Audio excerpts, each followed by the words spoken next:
Personal namang binisita ni President Ferdinand R. Marcos Jr. ang The Medical City sa lungsod ng Pasig ngayong araw. Yan ay para inspeksyonin ang kabubukas lang na PhilHealth ward sa ospital.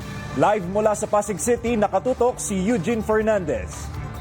Eugene, ano ba ang maitutulong nitong expanded PhilHealth benefits para sa ating mga kababayan? Gab, murang pagpapaospital pero dekalidad pa ring serbisyo. Ito nga ang pangako ng pamahalaan sa pagbisita ni Pangulong Ferdinand R. Marcos Jr. sa The Medical City sa Pasig ngayong hapon. Ininspeksyon ng Pangulo ang Alfredo R.A. Bengzon Patient Access Ward na may 52-bed capacity at layong magbigay ng mas abot kayang healthcare para sa mga Pilipino. Sa halagang 1,500 pesos, maaaring makatanggap ng serbisyong medikal ang mga pasyente na katulad din ng nasa mga regular room na umaabot sa 4,500 hanggang 5,000 pesos. Kasama ng Pangulo si PhilHealth President Dr. Edwin Mercado sa pag-iinspeksyon sa mga pasilidad, kabilang na ang Emergency Department ng ospital.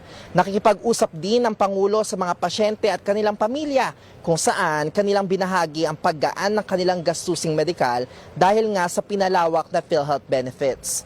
Gab, ayon nga rin sa iba pang opisyal, patuloy pa rin ang pamahalaan sa pagpapaigting pa nitong naturang programa upang mas mapalawak pa ang access sa quality healthcare lalo na sa mga nangangailangang Pilipino. Gab. Maraming salamat, Eugene Fernandez.